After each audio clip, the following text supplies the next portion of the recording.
Sign up today for a 7-day free trial at alerts.chartguys.com. Hey crypto friends, checking back in on the sector. So we got the anticipated equilibrium that we were looking for, and we are patiently waiting for it to break. I have been looking at it on the 6-hour time frame for a bit more clarity. At this point, in my opinion, the bears have a bit of favor, and that's because this bounce to set a lower high was not really convincing at all. We got up to 95.75.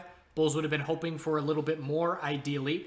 So if we drop down and break 91.80, we're then looking at 89.17. But if we get that break of 91.80, we zoom out to the daily time frame and we look for daily consolidation to be underway to form a daily higher low. From there, we can potentially look for a daily equilibrium to form, where we would look from the high. Wherever we find our daily higher low, we'll then look for a bounce and a daily lower high. So again, this is the most common scenario when you see a break into a new price range and a lot of volatility. You get equilibriums, and then when those equilibriums break, you zoom out and you get equilibriums on longer term timeframes as the price settles in and we see price discovery taking place. So that's what we've got right now. Two key support levels. I'm still in my half position. My initial entry from 7,300. I flipped the other one from the 4-hour higher low, flipped it looking for the lower high, and now just patiently sitting on my hands and waiting. I'm not going to exit my 7,300 position until we lose the daily uptrend, so I have already anticipated that I will potentially have to sit through daily consolidation to find a higher low. And we'll also be watching the daily exponential support on any consolidation as well. ETH/USD, so now we're just going to be looking at everybody as variations. This 4-hour lower high is a bit more convincing than Bitcoin saw. So Ethereum still looks like it could break either way. 190 was resistance. We topped out just under that level, and the bulls need to hold 181 here. So let's see if we get a break in an individual altcoin that might give us some clues as to the direction that Bitcoin is looking to break. So high, low, lower high, higher low, lower high, and we're scouting a higher low compared to 181.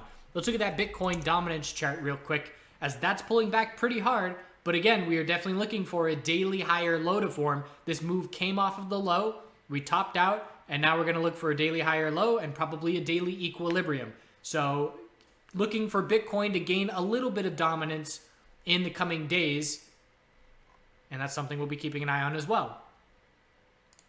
So ETH/BTC, daily bounce. We're just looking for a daily lower high to form. We'll have to change the daily trend in order for our weekly higher low to be set. We are definitely looking for a weekly higher low compared to 1614, but there's no sign of that forming at this point. LTC/USD, also very tight. Let's see that 4-hour equilibrium. It's still intact, and again, it's a bit more clear than Bitcoin, and it could certainly go either way, as we're looking for a higher low compared to 57.64, and resistance is 61.05 and 62.96. So nice 4-hour equilibriums all over the place. Litecoin BTC bounce as well. Just looking for a daily lower high. Anything under 6958 is a daily lower high. And we are not looking for a weekly higher low because we have already dropped to a weekly lower low. So certainly weaker than the ETH/BTC pairing at this point. We've been watching NEO as a bunch of Chinese related coins due to the China news have seen some significant upside.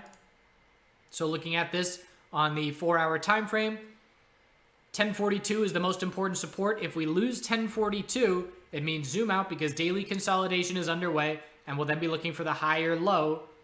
But there's a lot of space where that higher low can form. Already we have pulled back a lot more than the bulls would have liked to have seen. And let's see if we break bearish. It's a little mini 4-hour equilibrium similar to the others, but certainly more bearish than the others with where we stand right now as we are testing support. That being said, there's a potential play off of this support for bottom fishing.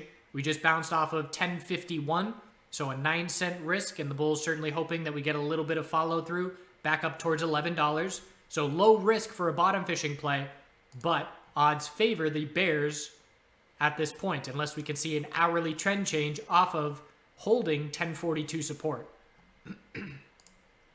XRP, 4-hour equilibrium, already breaking bull. So that's 1 point in favor of a bull. Our 4-hour higher low is 2951. Anything above that keeps the 4-hour uptrend intact. And resistance is now 31 and 315. So that's the most bullish 4-hour pattern that we've looked at. NEO has the most bearish. Bitcoin a little bit weaker, Ethereum a little bit stronger, and Litecoin right in the middle. That's how I would break down everybody that we just looked at, with all doing the same thing on the 4-hour with some slight variations on each individual setup. BNB stands out for its strength. So we did not have a 4-hour equilibrium. The bulls just said, let's go. 4-hour higher lows and higher highs continuing. When we lose the 4-hour uptrend, we zoom out and look for a daily higher low to form. Anything above 1612 will be a daily higher low. The weekly time frame is trying to increase the odds that our monthly higher low has been set. Monthly inside bar is very likely to form as the month ends in 2 days. And if we break that inside bar bullish, then yes, our monthly higher low is set, and we then look for a monthly lower high in the mid to upper $20 range. So 4-hour uptrend is the most important factor for BNB to see when daily consolidation for a higher low will be coming there. Link. So Link has not really seen the bulls do much. We do have a base of support short term, but 266, not really building a whole lot of confidence. 265 and 266 has many bottoms right now, but the bulls would have to break 277 for that to mean anything. Otherwise, it's just lower highs. So another name, grinding support, potential bottom fishing play, but odds favor the bears on this current setup, similar to NEO, just in regards to grinding support, but bulls not proving much to us. And last, we got ZRX, also grinding support. We're looking at two key levels, 273, and the other one is 282. And we're grinding that 282 support right now. There it is on the 4-hour. We just held it. 2817 is the level to be exact, but you can see it's pretty much a quintuple bottom at this point, and the bulls are going to have to get over 288 in order to try and shift this momentum back in favor of the bulls. So there's a couple plays off of support out there. Again, just keep your stop loss tight and anticipate that odds of getting stopped out are fairly high. And other than that, we have XRP already breaking bull, Binance still in a bullish uptrend on the 4-hour, and we're patiently watching Bitcoin, Ethereum, and Litecoin to see how their 4-hour equilibriums are going to end up breaking. And I would anticipate we should have that answer sometime in the next 12 hours. So hope you're well, do good things out there, and we will see you tomorrow if we do get breaks from these ranges, which will likely be the case. And we're going to wrap it up here with a timely video, more animal sanctuary. You'll see the little Boston Terrier Bruce in here, and I think Bruce gave me a whole bunch of fleas that I am now battling, and it is all-out war. The fleas struck first. I've got bites all over my legs, probably 2 to 3 dozen at this point, but I hit him back with the diatomaceous earth, and I've got the washing machine running with tea tree oil, non-stop washing everything. The rugs have gone into the basement until a below freezing night to freeze everybody out of there. I'll let you know how it goes. This is certainly not my first rodeo with fleas, and it certainly won't be the last.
Man, what a dinosaur noise.